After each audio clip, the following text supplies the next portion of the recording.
মুখে বলছে তোমার তৃতীয় দিনে বলো চলে যে টানিল দ্বিতীয় দিনে বলো চলে যে টানিল দ্বিতীয় দিনে বলো চলে যে টানিল দ্বিতীয় দিনে বলো চলে যে টানিল পঞ্চপতি চলতে পড়িল আর সম্ভবন্ত পঞ্চপতি চলতে পঞ্চপতি চলতে পড়িল আর সম্ভবন্ত পঞ্চপতি চলতে আবার শঙ্খ ঘন্টা পঞ্চপতি নিয়ে বাড়ির দিকে রওনা দিল। সব সেই পুটলি করে বেঁধেছে, সব পুটলিতে করে বেঁধেছে, বেঁধে দিয়ে চলে গেছে। সেই মায়ের সামনে পড়ে গেছে, বলছে গোপাল কি আজ কি পেয়েছিস? সেই শঙ্খ ঘন্টা পঞ্চপতি সঙ্গে সঙ্গে তার মায়ের সামনে ছড়াপ করে ফেলে দিল।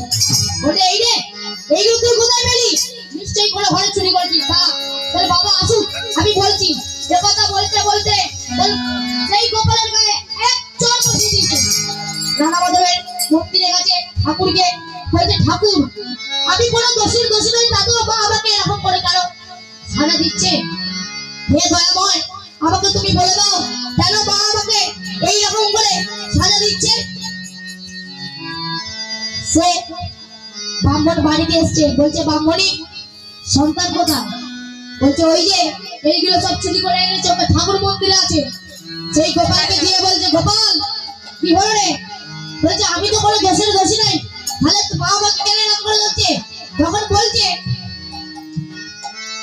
আমি চুরি করি নাই মা, আমি চুরি করি নাই মা, চুরি করি নাই, আমি চুরি করি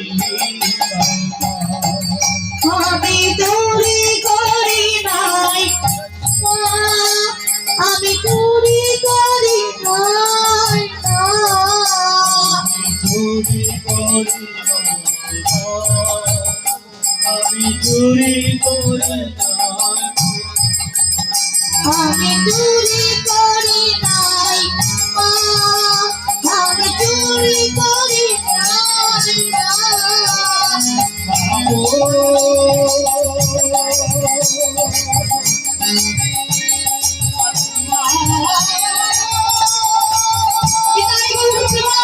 সবাই মিলে ঘরে ঘরে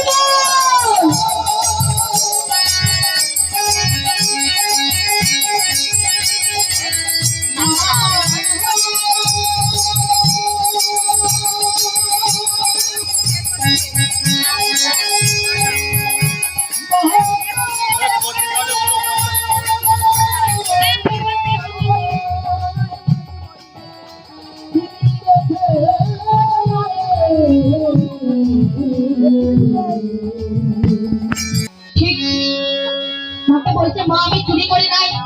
বলছে গোপাল যা হয়েছে হয়েছে, এই সামান্য ঘাত প্রতিঘাতে ভেঙে ফেললে চলবে না। এই সামান্য ঘাত প্রতিঘাতে ভেঙে ফেললে চলবে না। বলছে কেন?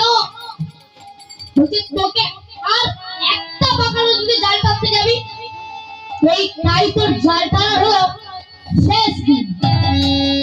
বলছে আজকাল যদি মা আমাকে না পারমিশন দেয় বাবা বলছে তুই যাবি না দিয়ে গেছে সে যে আবার তৃতীয় দিনের মতো ঠিক আছে দিয়ে আজকে কি করে দিনের কাজ চলে আজকে আর তার জালে কোষাকুষি নয় আজকে আর তার জালে কোষাকুষি নয় আজ পঞ্চপ্রদীপ নয় পঞ্চপ্রদীপ নয় আজকে তার জালে কি পড়ছেন আজ মদন মোহন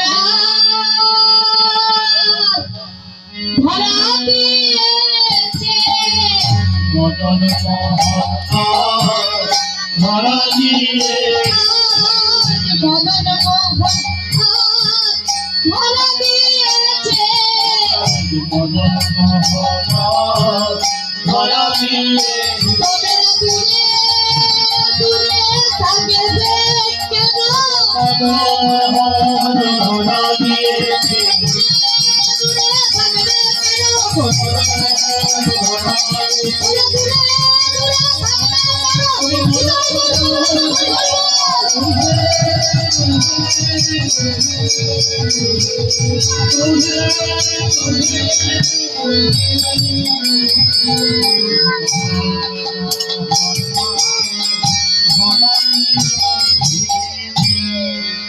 আজকে তার জালে মদন মোহন ধরা পেয়েছে সঙ্গে সঙ্গে মদন মোহনকে জড়িয়ে ধরে নিয়ে চলে গেল বাড়িতে একবারে তো পড়েছে একবারে বাবার সামনে সেই মদন মোহন সহ তার গোপালকে বাবা একবারে জড়িয়ে ধরলো দিয়ে এই যে সেই ঠাকুরের জন্য একটা মন্দির প্রতিষ্ঠা করলো সেই মন্দিরে বিরাজমান হলো মদন মোহন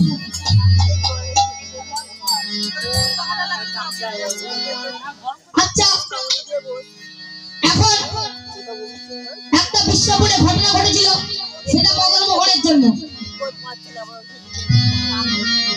ছেলে ঘুমালো তারা জুড়ালো মুরগি এলো দেশে